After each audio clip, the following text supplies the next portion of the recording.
Gino Hall, senior wide receiver and defensive back for the Crenshaw High Cougars. Gino, you guys had a great win tonight. You had some amazing plays. You had an awesome catch on that last touchdown. Can you walk us through that play? All right, first off, earlier in the game, I was dropping passes, making mistakes, so I had to redeem myself and make up for the drop passes that I had. So I had to make big-time plays. Hey, well, you definitely made big-time plays. You wowed the crowd, had everybody on their feet. I know it's come to my attention you're being recruited by a couple of Pac-10 schools. Can you tell me a little bit about that? Right now, I'm being watched by Idaho and Hawaii, but right now I don't really know which college I'm going to go to yet. Okay. What advice would you have for kids out there like yourself who are excellent student athletes who are trying to prepare themselves for the next level? Just, if you're small, just play big. Big hearts win a game. What's good, y'all? What's the numbers TV? It's your boy Poe Rowe. Make sure you subscribe to the channel if you're not subscribed already, and like the video if you appreciate the content that Poe Rowe and What's the Numbers I provided. Today we back on the profile piece. This one is on Gino Hall. In this video we're going to talk about his early years coming up in LA. Then we'll take a look at his standout football career that had the city buzzing during his high school years. After that, we'll break down the situation that will change Gino's life forever while he was attending a party on USC's campus, before finally discussing Gino's death that had a lot of people by surprise. Gino Hall is from Los Angeles, California. Growing up in the hood, Gino was your normal neighborhood kid until he found his love for football. Once he started to play, people realized he wasn't normal at all on the field. In fact, he was extremely talented. He played for the Compton Titans and the Compton Vikings and also participated in the Snoop Youth Football League, aka the SYFL. But like many kids and teenagers in LA, Gino also had a street side to him and became a member of the Rolling 40s neighborhood Crips. Although he tried to balance the two and stay more focused on football, there are stories out there of Gino being an active member of the Rolling 40s who actually participated in gangbanging activities. He attended Crenshaw High, where he excelled on the football field as a wide receiver, although he was somewhat undersized, and was part of a legendary team his senior year in 2009 when they won the city championship and nearly won the state bowl. Gino was the best player on that team that year and won City Sectional Player of the Year over two of his teammates who went on to play Division I football in college, which were running back DeAnthony Thomas, who played at Oregon, and Hayes Pullard, who played at USC. After graduating, Gino, who consistently dealt with some off-the-field issues, went on to play JUCO football with hopes to go D1. He was performing well in the JUCO level and was waiting on an opportunity to get a scholarship to play at a Division I school like his aforementioned teammates. Although you would still hear stories of Gino and his gangbanging escapades pretty frequently. Then, on Halloween of 2012, Gino's life would change forever when he was shot 7 times while attending a party on the University of Southern California campus. Gino, who initially arrived at the hospital in critical condition, ended up pulling through along with the other 3 people who were shot during the same incident. A 19-year-old man named Brandon Spencer was arrested for the shooting.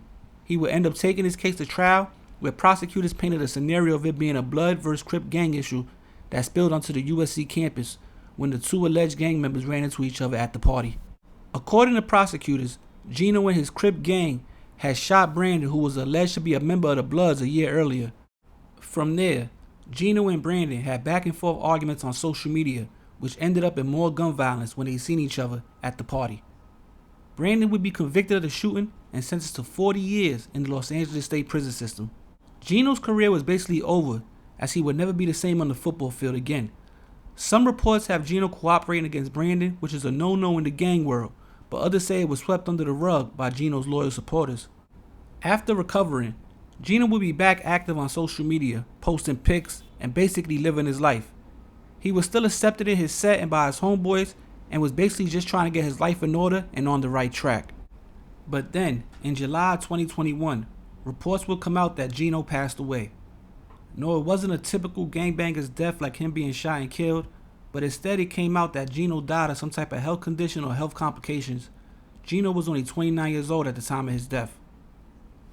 But yo, it's What's the Numbers TV. There's a quick profile piece on Gino Hall, aka Jeezy Weezy. You understand? Crenshaw High standout football player, talented, but always had one foot in the streets, one foot out. He probably could have did more in sports if the streets didn't have a hold of him.